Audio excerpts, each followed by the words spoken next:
goes on at the same time anyhow. Okay. All right.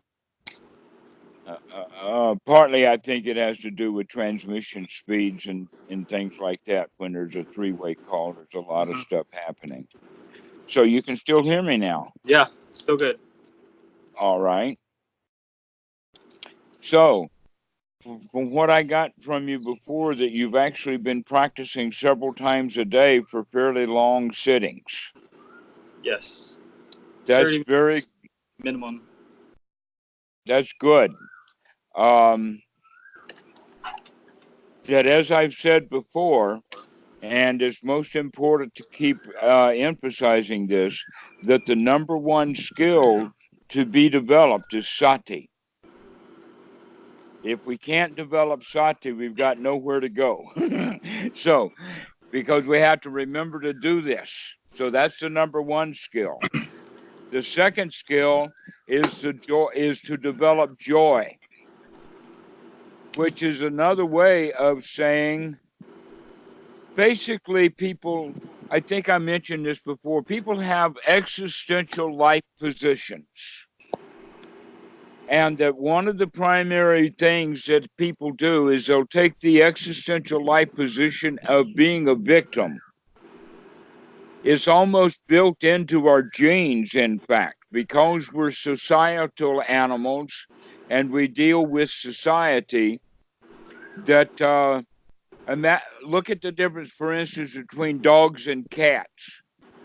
Dogs are very interdependent upon one another. They like a pack. That the dog is looking for a pack leader. Where the cats, even house cats, are very independent. They don't have much to do with each other, and they don't have much to do with people, in the sense of being needy. Yeah. Okay, so you can see how this stuff gets built right into our genes, and this quality of being needy is what we call or refer to as a situation for victim. Mhm. And what that means is that we need help, that we're not good enough to do it on our own. And we get started that way as little children. That when we're little kids, the parents will dress us, they'll feed us, teach us what we need to know, and we're smaller than they are, needing care. When we're really little, we need to be carried around. We can't even walk. Mhm. So this shows how this deep sense of dependency remains with us as we grow up, so that when we're fully adults, we're still children inside, in the sense that we're still feeling like that we're dependent upon a group leader or something. And so the whole quality of the teaching of the Buddha is to recognize that that position of being a victim is a position of suffering. And it's also a trap, in the sense that it traps us in suffering, because there's no way out, because there's no helper that's going to help us good enough to get us out of our own suffering. Mhm. That's what requires a major change in attitude. And that major change in attitude is an attitude from well, there's several things. One is from being a loser into being a winner. The other attitude, which is even more significant, is being past and future oriented into being here now oriented. So if you can be a lion, a winner in this present moment, then that's the goal of the Buddha. Except that it's a very easy goal to reach, and you need to practice it over and over and over and over and over again till Mhm. it becomes a habit.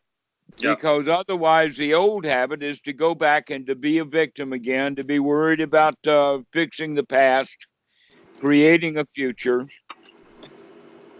And in fact, if you think about it, repairing or fixing the past is, in fact, creating a future. Mm. And that no one is ever satisfied with their past. Yeah. No one's satisfied with their past. Always needs to be repaired, needs to be fixed somehow. Yeah. And so the best thing to do is to stay out of the past and to stay in this present moment. So, in that way, this change of attitude is also a major skill to be developed.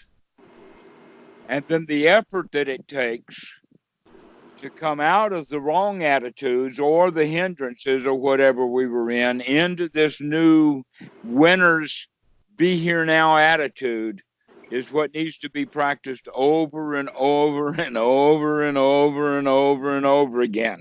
Mhm. And when you get good at it, you'll like it.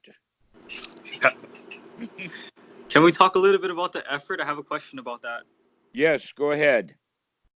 So I guess when I'm trying to sit down and I'm trying to keep my mind on the breath, what kind of effort is it supposed to feel like? Like am I holding on to it? Am I just like, I guess like when I've practiced with a bit of metta, as I've done metta before the breath anapanasati, I've been able to like really calm down, and the breathing feels really effortless, and it gets a lot better there, and it's enjoyable and it's smooth. But in the very beginning, if I start with the breath, and just try and focus on it, it feels like I have to grab it almost in order to stay there, if that makes sense. Yes, it does. And not only that, but what you're describing will be described in various ways by various students, Mm-hmm. but they're all experiencing the same thing. So let me give you the easy, quick, short answer. The right amount of effort, right effort is the minimum amount to get the job done. All right. In any particular moment. Okay. But everything is in dynamics. Okay, everything is dynamic, everything is shifting, everything is moving. So there will become times when right effort requires a lot of effort I see. because the mind is really hindered. Yeah.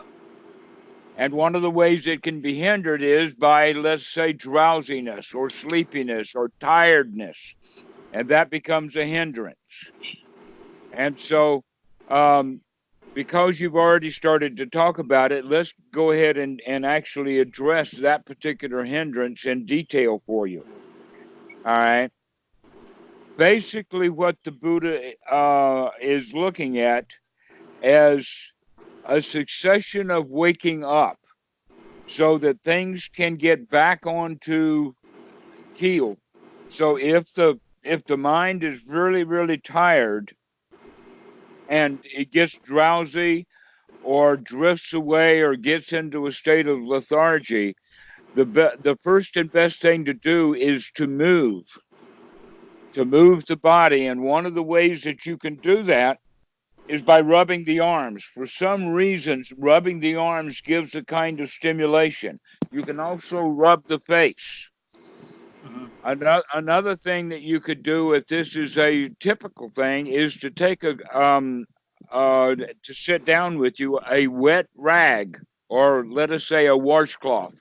Sorry, my southern, we call it a wash rag, but it's take a washcloth and wipe the face. Getting the face wet will also do it. Okay. Another thing that you can do, if that's not going to work, is to try standing up for a while and then sit back down, or even standing and walking and doing a bit of walking meditation and then sit back down. And this will happen mostly if you're going to say sit for a very long time, like an hour and a half, this will happen after the first hour when the mind gets tired. We Mm-hmm. actually want the mind to get tired, but not too much tired. Just the same way that you want, if you're going to go to a gym to do weightlifting or workout, you want to get the body a little bit tired, but not Yeah. too tired. Okay.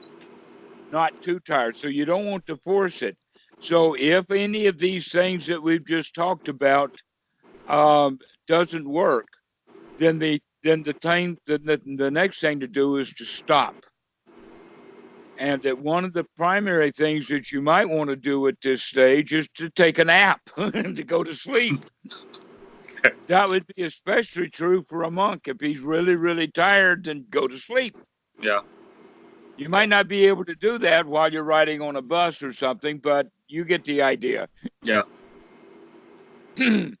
So that would be the way of working with that kind of tiredness of the mind, is by moving the body, rubbing the arms, rubbing the face, standing up, doing a bit of walking meditation, and then at the end of all of that, and that doesn't work, then go ahead and take a nap.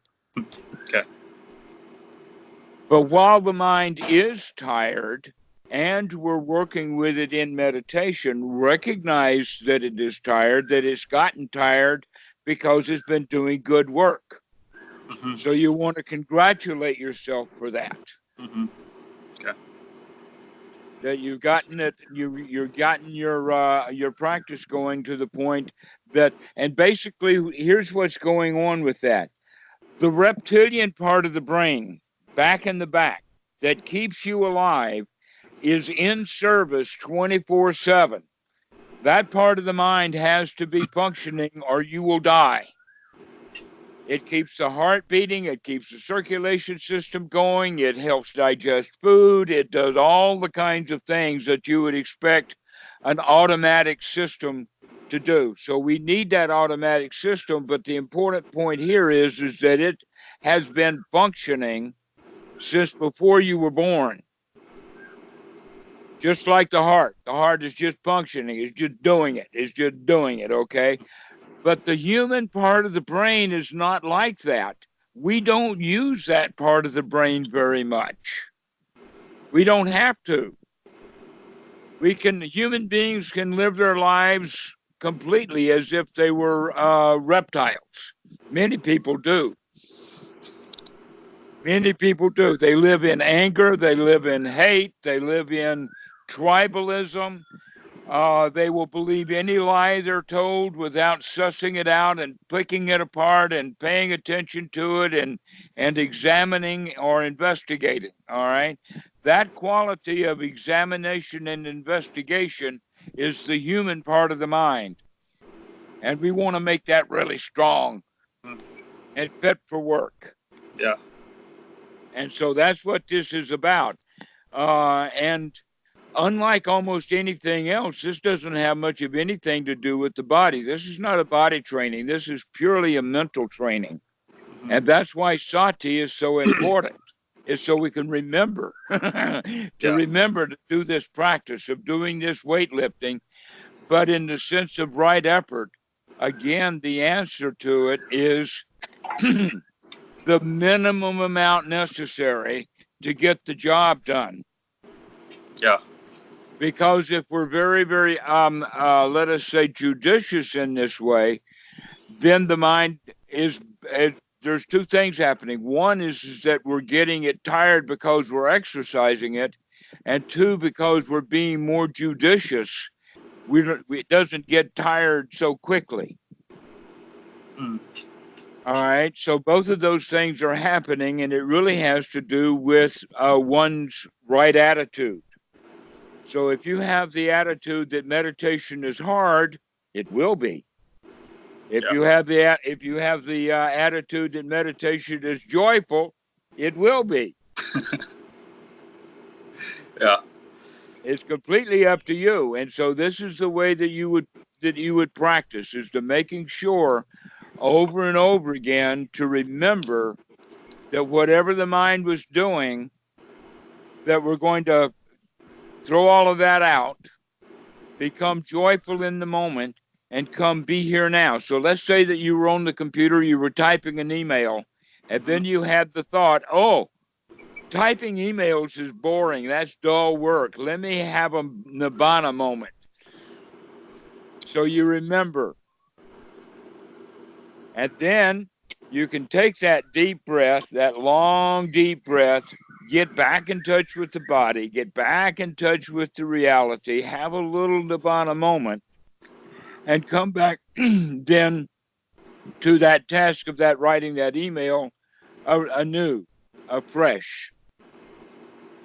So because your sitting meditation is working well now for you, um, altogether you're putting what, a couple of 3 hours a day in? I would say probably an hour and a half, maybe. Maybe an hour and a half. All right. Yeah. So let me ask you this question. If you practiced an hour and a half a day, that means that 22 and a half hours you're not practicing. Yeah. All right.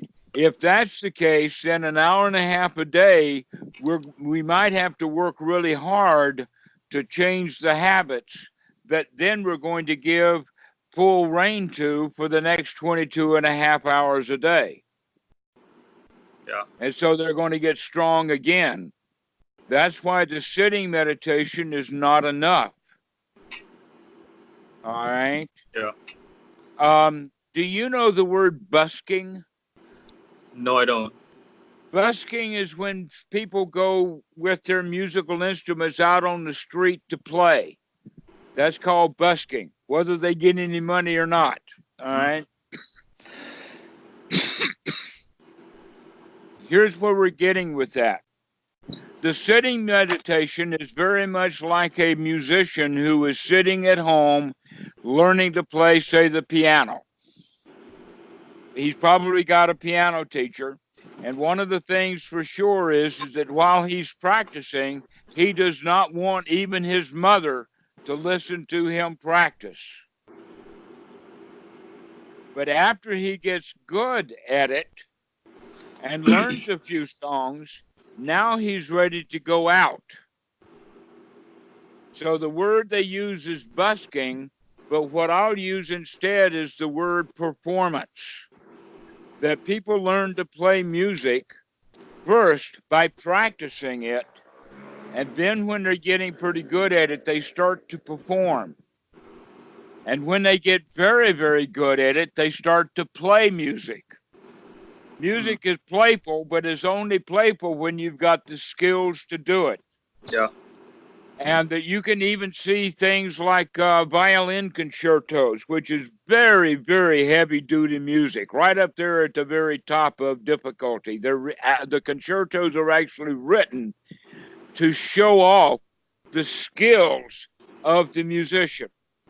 And so there's two ways that I've seen musicians do these concertos. And by the way, for the violin, there's four main ones, and that is the Tchaikovsky, the Brahms, the Beethoven, and the surprisingly the Mendelssohn.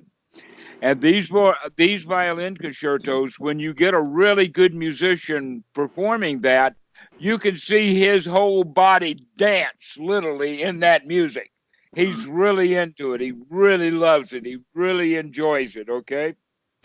So that's kind of what we're looking for at the end of the game with your whole life. Mm-hmm. Sounds awesome. Yes, exactly. And that in between stage is the busking or the performance. And that's the stage when the student is kind of up on stage, sometimes butterflies in the stomach. They have the recitals. They've got the parents of all the other students. They've got the students there. Mom and dad is there. And I've got this tinky little piano piece to play. And it's hard to play that piano piece when I'm thinking about all of that crowd out there watching me, as well as all of the internal feelings I've got. All right. So this is that important time. This is also true from the meditators.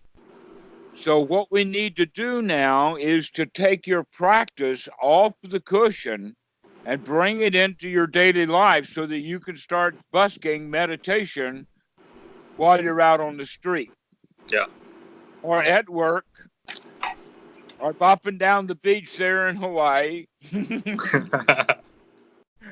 All right, so this is basically what's going on. When in the Wat, in the temple, much of the day, even the young monks will retire to their kuti for their meditation practice. And that one of the things that the senior monks I've seen do, but Achan Po was doing it with me big time, and that was that he would just show up at the kuti, wouldn't cough or do anything to announce himself. He would just be there. And he would wait to figure out how long it took me to know that he was there. Wait. That. So a kuti is a meditation hall? No, that's the hut. That's Okay. the house. That's the little building out in the back of the temple is the kuti. Right. Yeah. So while you're meditating, he comes. And so what? Well, it doesn't matter what the Ajahn Po may not care or know. What he wants to do is to stand there so that something will happen within the monk's mind, so that he'll recognize that he needs to wake up and see what's going on. Something's happening. And then we get to the point of now we're watching for Ajahn Po. And that's what he's looking for. Every day he might come at a different hour, and some days he doesn't come at all. But the upshot of all of that is that we begin to be on alert for the fact that the monk is coming. Ajahn Po is going to be there, and I'd better not wait 5 minutes in my kuti before I come out and say hello to him. I want to know that he's coming while he's still walking. Mm-hmm. That actually is a skill that I have continued to develop, so that I see it just as a game, but it's a game that I love to play, and that is when anyone comes on to this area of the property, I want to be able to know it before the dogs do. That I want to see somebody coming before the dogs know they're coming. And their whole job is territorial instinct. Yeah. And so my job is to be even a better dog than the dogs are. And that one of the things for sure with that is like any of my family will come. I want to know it before they get onto the property. For people who live in buildings, you should know somebody's at the door before they knock. But that takes an opening of the mind that to really be here now.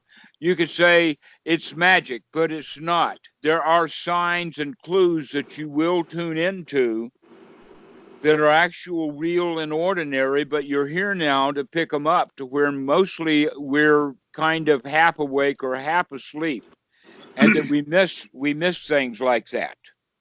Okay, so now that I've talked to you about Ajahn Po and strangers coming and all of that, here's how to develop that skill. Even though you don't have Ajahn Po coming up to your door. Or even just standing in the yard. That's what he would do with me. He'd just come stand out in front of the kuti, maybe 10 feet away or so, or 10 yards, and I would have to... he would never say anything. I do not know how long he would have stayed there had I been completely asleep. But it was a joy to say, aha, Ajahn Po, I can see you coming. I know you're coming. All right, so here's how we're going to do that. Because we don't have Ajahn Po coming up to the kuti all the time to wake us up, we need the assistance of a device. Now, surprisingly enough, Kobe has already got it. Perhaps you can contact him. He has an app on his cell phone that has a timer on it. Mm-hmm. And that the timer that he has is set for random time. But even if it's a timer that would go off every once an hour, or for you maybe once every 30 minutes, that whenever the 30-minute timer goes off, that's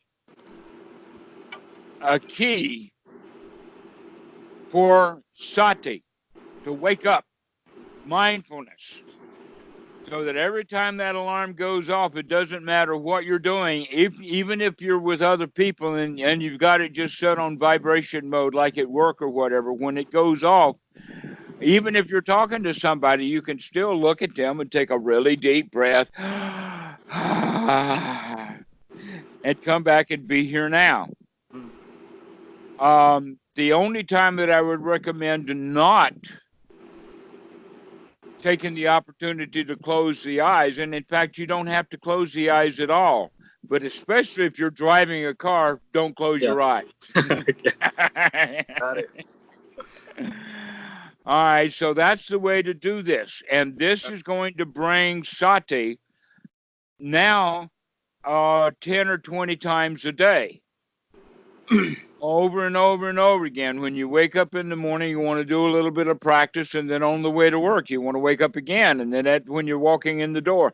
There is another thing that you can do that really helps with this. And I just mentioned one. And that is that when people are walking, if you have to open a door, that will break your cadence. That will break your walking. We want to break it up even more than that, in the sense that you're going to stop intentionally and stand while you're opening the door. All right? To absolutely stop and stand. As opposed to normally what happens when people are opening a door as they're going through it, they interrupt their gait, but they don't stop the gait. They don't stop walking. You want to be able to actually stop. There's one more. This is the doozy.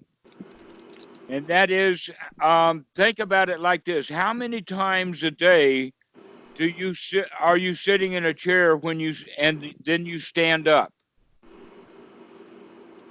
Probably a lot, like 30. 30, 40, 50 times a day. Okay, that's an opportunity. Now, here's how we're going to practice it. Normally, when people get up out of a chair, it's because they have some task or something to do. Go to the bathroom, go to the water fountain, go to the boss, go to hell, whatever it is. But it generally has that quality so that as we're getting out of a chair, we're already walking. Yeah. The first foot plant while we're still in the chair is a plan for walking. What we want to do is interrupt that, okay? Because there's a place between sitting and walking, and that is standing. So whenever you get up out of a chair, just for 1, 2, 3 seconds, stop and stand to get yourself firmly committed that I am here now because I have been able to stop this gait. See, normally the habit is to get up out of the chair and move, to be moving while you're getting out of the chair. And so it's a kind of a smooth flow from sitting to walking. We're going to stop that. We're going to go from sitting to standing. 100% no foot movement. And just stand there. Maybe count to 3. 1, 2, 3. And while we're doing that, we can begin to recognize all that anticipation about where we were going because we've interrupted that.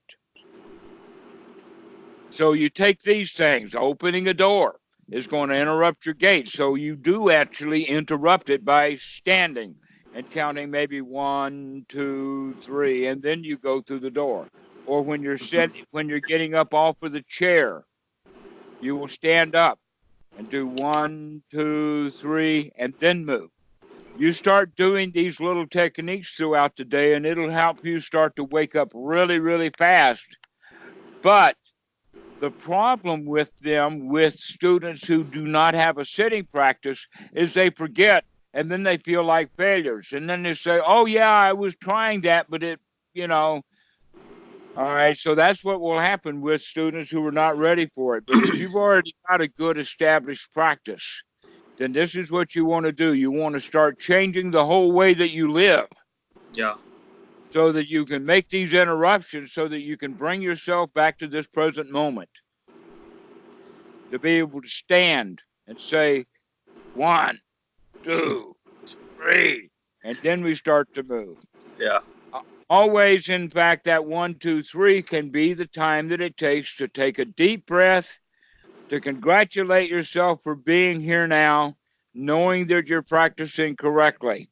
Yeah. And then you can continue on. So this is something that you can add, and this is going to take not much time out of your day. Altogether, everything that I'm requesting is not more than about 5 or 10 minutes a day, and you're already doing a whole lot more than that with sitting meditation. But this stuff is designed to really wake you up. Yeah. So that's 3 things. One is the timer. I would recommend to have it set about every 30 minutes. The second one is the standing, which standing when you're getting out of a chair or standing when you're opening a door. Those are the 2 things that will help really begin to wake things up. So that you get out of the merely practice into actually this is part of your life, and so this is part of the performance. You're going to remember to do these things. It becomes a strong intention. And with that will come success.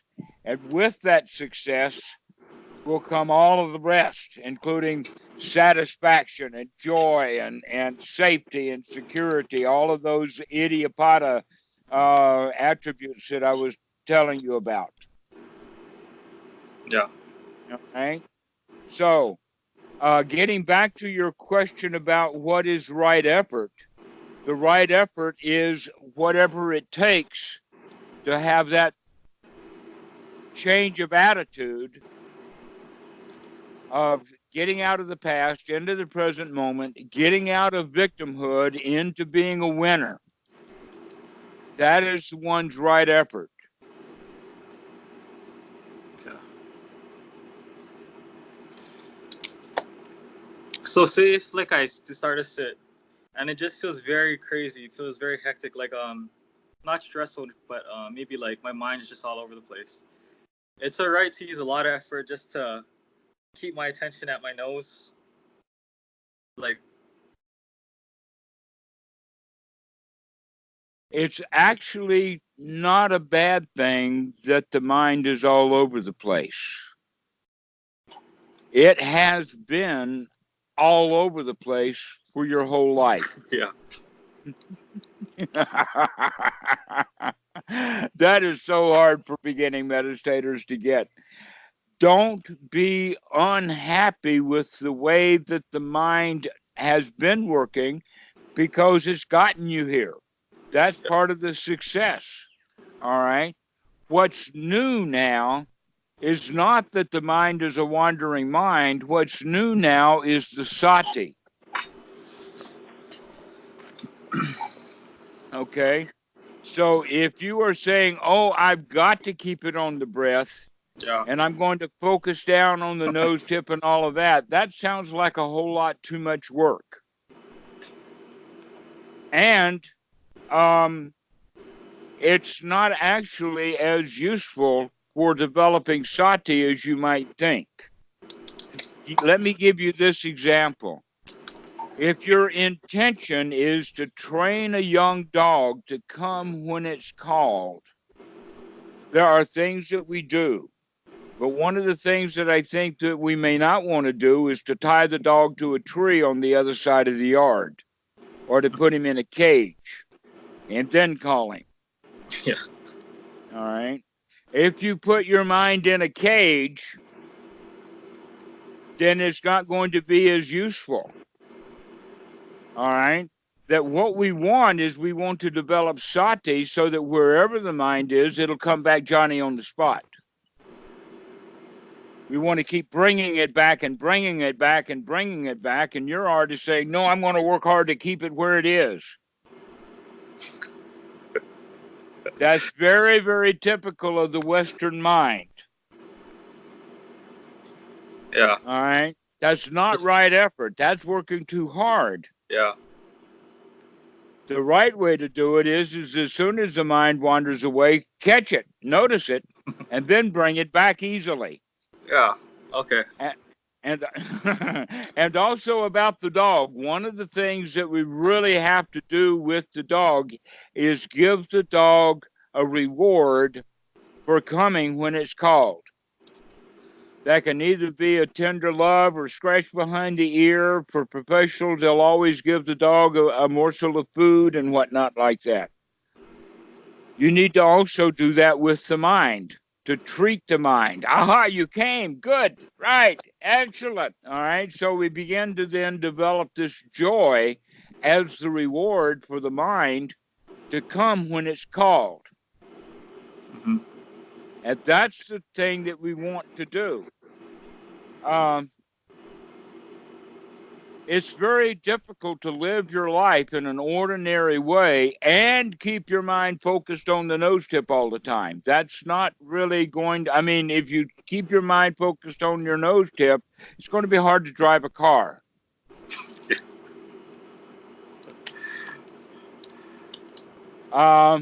It might even be hard to take a dump. Yeah. Okay. So keeping the mind in a hard way, focus, say, down like that, and making sure and controlling it is one of the ways that many people practice meditation. It's not correct. Yeah. That what we're really wanting to do is to give the mind the freedom to wander away, and then we catch it and we bring it back. Mm-hmm. So that we're now developing different kind of skills. The skills that we're developing is catching it, bringing it back. Like the dog wanders away and you say, "Here, boy," and he comes. Yeah. And he comes. That's the different skill set that we're working on. The skill set of sati, to remember, to watch the mind, to catch it wandering away. The skill of changing the contents of the mind from the hindrances of old into this present moment of the joy of watching the breath, of being here now. And eventually, when we get the mind really fit for work, then we're going to turn it towards the Dhamma, not in the sense of an intellectual understanding, but in the sense of watching the Dhamma in action right here, right now. Yeah. That as we expand our awareness, we expand it from just the breathing to just the situation into the way that the mind functions, the way that things operate, the way that memory works, the way that perception operates, the way how consciousness is. All of that stuff is worthy of investigation. But it takes a mind that's really fit for work. And this is how we're going to get the mind fit for work is over and over and over again. We're going to keep bringing it back, bringing it back, bringing it back. And so one of the ways that I give students this idea is that whenever you remember and come back, you want to take a few long, deep breaths. If you bring the mind back with these long, deep breaths, by really consciously controlling the breath, we're really pegging the mind to the breath. We're really coming to the here now with these long, deep breaths. 3, 4, 5, 6, 7, 8 of them or so. But if you continue to do these long, deep breaths, the body will begin to get too much oxygen and you'll hyperventilate. And so we don't want to continue to do it. We just want to get it started so that we've really got the mind hit. And then you let the mind, the breathing, go back to normal. This is exactly step 1 and step 2 of Anapanasati. Step 1, long, deep breath in, long, deep breath out. 1, 2, 3, 4, 5, 6 of those. And then letting it go back to normal, the short breath. Now, the long and the short in the suttas is not about time. It's about how much the body is moving, the ability for the chest to move up and down. So with the rising and falling, it would be the long breath. And then letting the breathing go back to normal. What happens then is that by letting it go back to normal, now the frontal cortex is no longer in control of the breath. Then the breathing will, within a minute or two, go back to the reptilian brain. That the frontal the frontal cortex can't really watch the breath without controlling it. And so when we let it go natural, it's natural for the part of the brain that already controls the breath for so many years will naturally take it back again. Yeah. When that happens, that's when the old patterns start up and hindrances will come, the past will come up, and all of that. And so now we have to be on guard. When that happens, we'll say, aha, I caught you.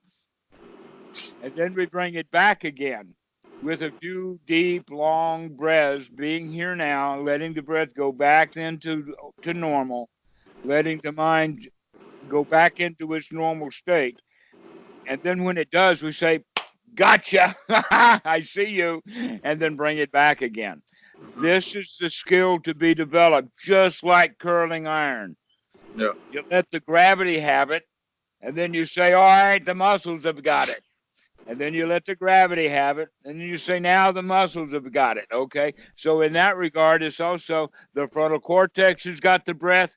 Now the anterior cortex has got the breath.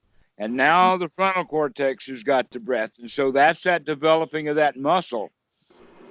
That's the way we want to look at it. And yet many people have the idea that I've got to keep the mind focused. And so they work too hard to do that.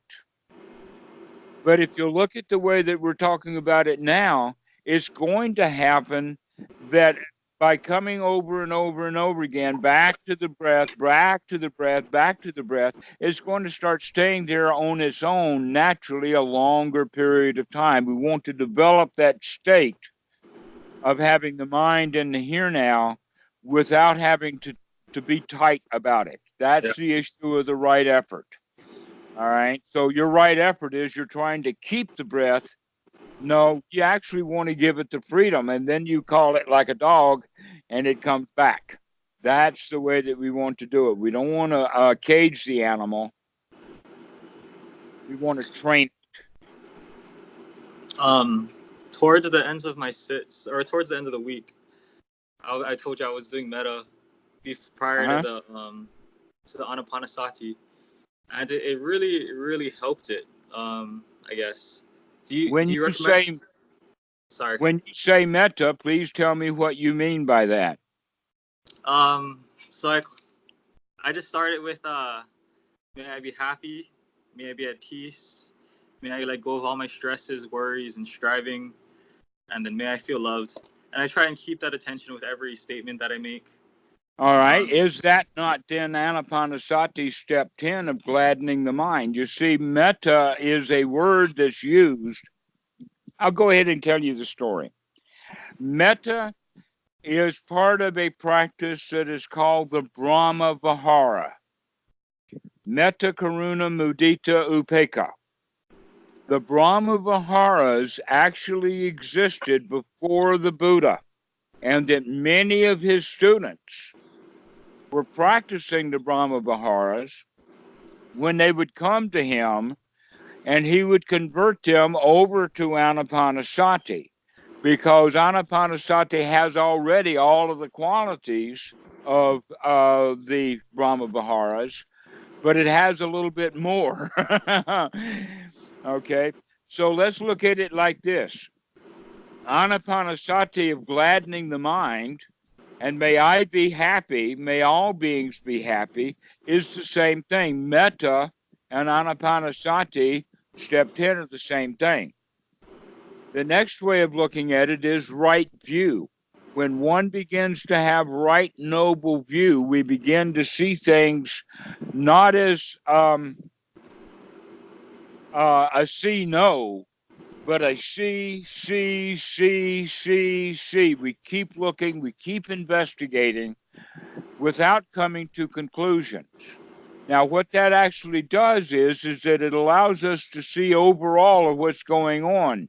In other words, I submit to you that compassion is an aspect of right noble view.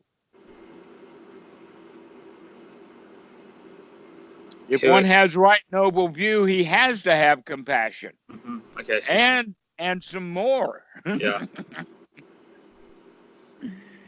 So compassion is an aspect of right noble view. Metta is an aspect of Anapanasati step 10. The next one, which is very, very curious, and that is the one that is called mudita and is translated as sympathetic joy. Sympathetic joy, then, is often described as if you're not joyful, find someone who is joyful and borrow some of their joy. An example would be that I and a teammate are hoping to become the manager as our manager is promoted, and my teammate gets the job and I don't. If I stay jealous of him, my relationship with him is going to be poor because now he's my boss and I hate his guts. A much better thing to do would be practicing in the sense of, let's take him to lunch, my treat. Now my job has got to be friends with him because we've got to work together. Okay, that's the ordinary or the Buddhist religion way of looking at it. But a supramundane, right noble view would be that, oh no, it's not my job to borrow somebody else's joy. My job is to manufacture the stuff by the shovelful. That's right view, you're saying. Right, that's right view. My job is to develop the joy by the shovelful so that I can now spread my joy sympathetically by smiling at other people, by winking at the kids, by always getting their attention. Okay, this is the way to do it, to spread your joy. This is real mudita. It's not borrowing it from someone else, that sympathetic part of it. And by the way, the sympathetic is very interesting because there is many, many sympathies within our lives. An example would be that you bring a violin that's tuned correctly into the room. Then you bring a trumpet in, and the trumpet player plays an A. And then when he stops, everybody in the room can hear that violin sympathetically resonating with that A. It's part of the frequencies. I mean, it's something that's so profound that it is the base of music and why music for people can bring emotions. That we vibrate with certain sounds and whatnot like that, and so that's why the distinction would be between major keys and minor keys, or between white keys and black keys, that the sound is different. If you put something in E minor, it'll sound one way. If you put it in C sharp minor, it's going to have a different effect upon you. It's going to sound more morbid, more yucky,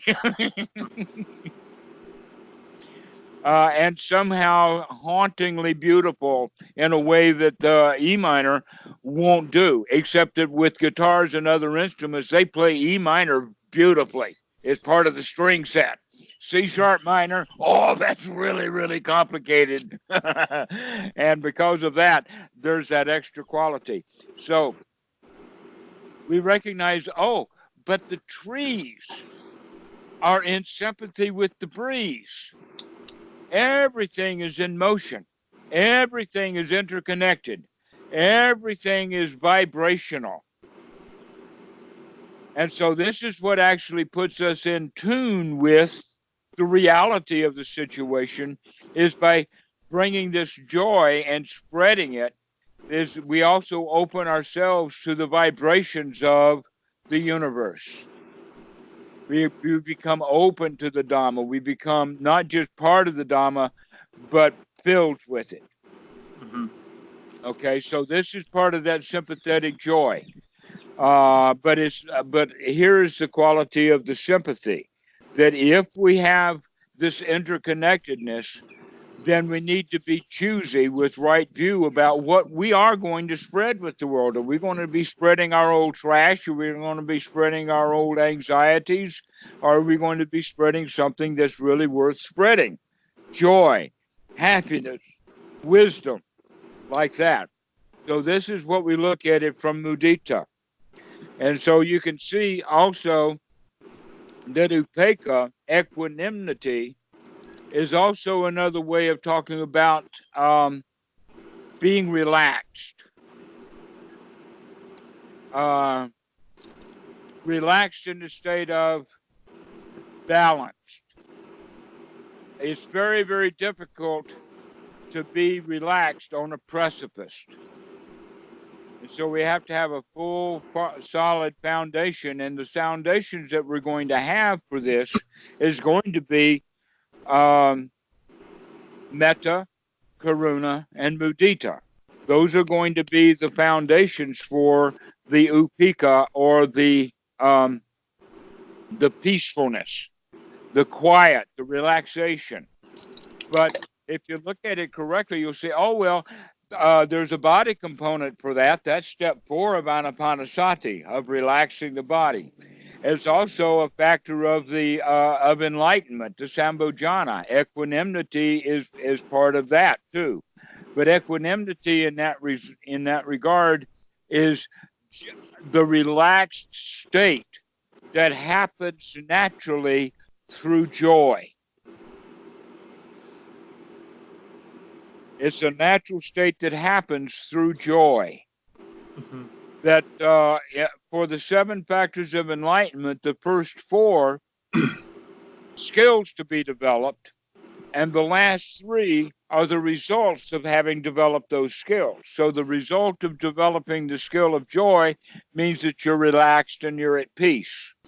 You're not upset, you're not uptight, you're not got work to do, etc., like that. You're relaxed. So this is how the Brahma Viharas work in conjunction, but by themselves is an incomplete teaching. But when you take those things and put it in within the context of the Buddha, they say, yeah, this is good stuff. Yeah. Okay, so by practicing Anapanasati step 10, one of the ways of doing that would be, wow, not only may I be happy, but I am happy. Yeah. May I be full of peace. Well, I am full of peace. That's the whole point. So Anapanasati is, in fact, metta itself, Yeah. except that metta, coming from, let us call it the ordinary mind, or the ordinary way of looking at it, may I be happy, is coming from a loser's, a victim's position. What is this may I be happy stuff? That means I'm not got any now?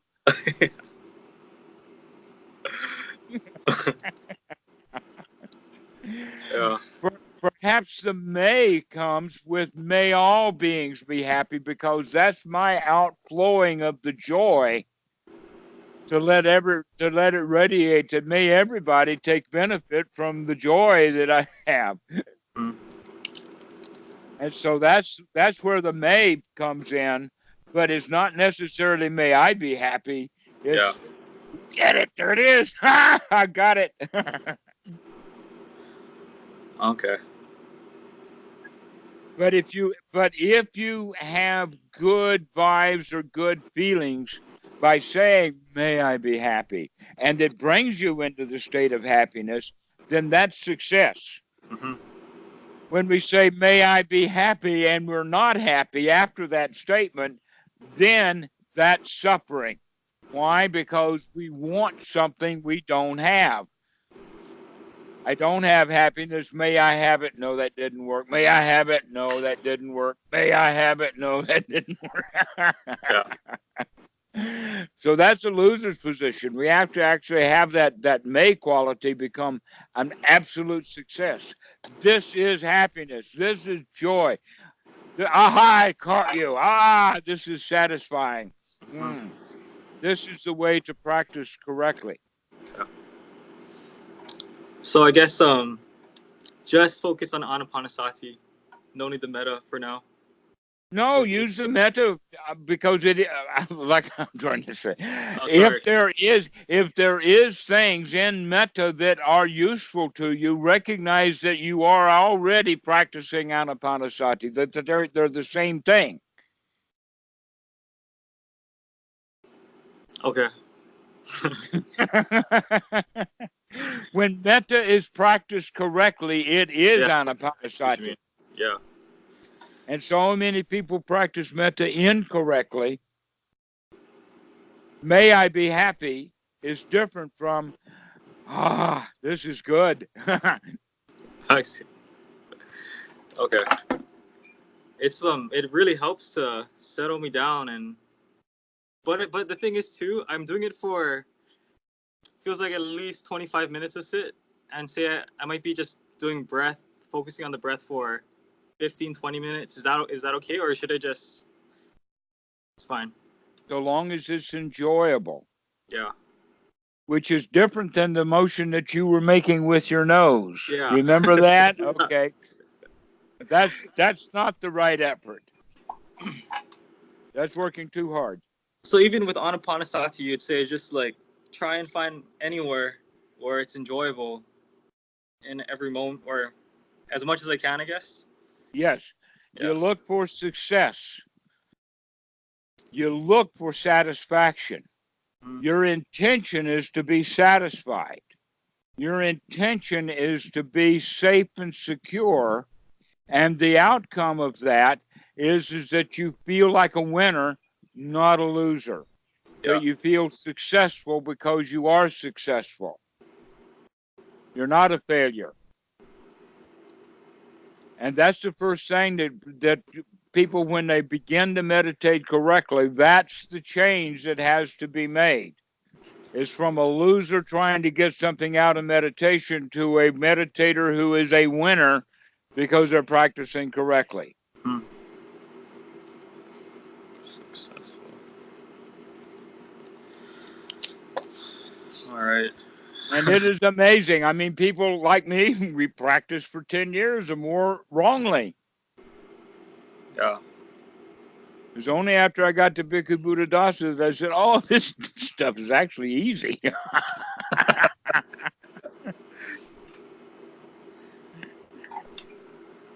So as I sit, before I sit down, just like have an intention, just to feel good and feel satisfied, feel happy, all the things that are a winner Yes, will help. exactly. Yeah. And to be here now, Be here now.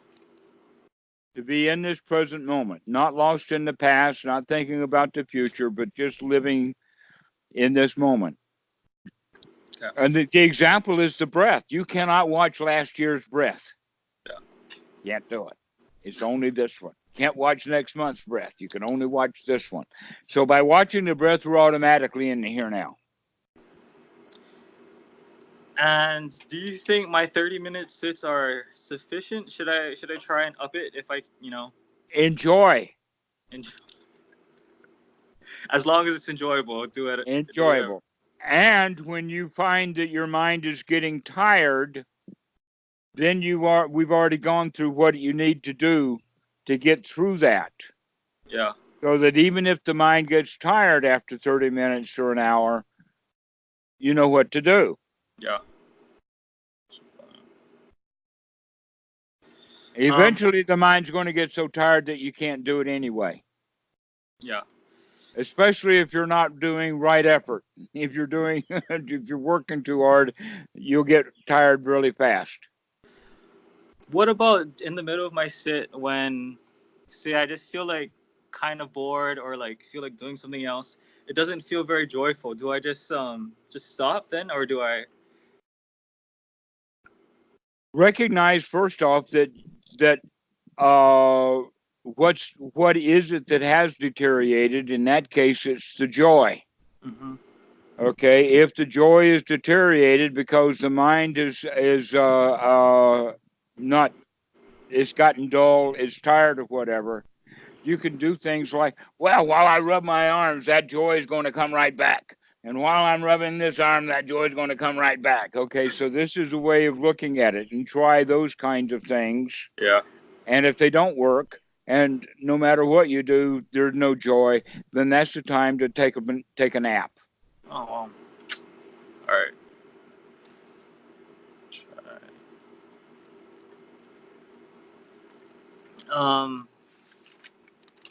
And I guess the ways to talk about bringing joy into the practice is just keeping it fun. Like, I noticed that when I do the gotcha, or when I just imagine you in my head saying gotcha when there's a distraction, and it brings some joy. You know, it's enjoyable. Any other things like also when my breath, it feels good sometimes with the in breath. It feels nice and cool. Focus on that. Yes, looking for the pleasant, looking for the joy. All right. Sounds good. I think that's a lot for today. All right. Well, you continue to do that, because now your sati is going to go right up. That sounds amazing. Every time you get out of a chair, every time that you open a door, every time that the alarm goes off. So you've got plenty of work to do now. Yeah, I'm excited to try it out and see how it goes. Excellent. Excellent. All right. Well, we'll see you later then. All right. Appreciate it. I'll call you in a week maybe, or okay, longer. that'll be good. No, all that's good. All right. Sounds good. Thank Alrighty. you so much. Appreciate it. Have a good day. Okay. Bye-bye. Bye.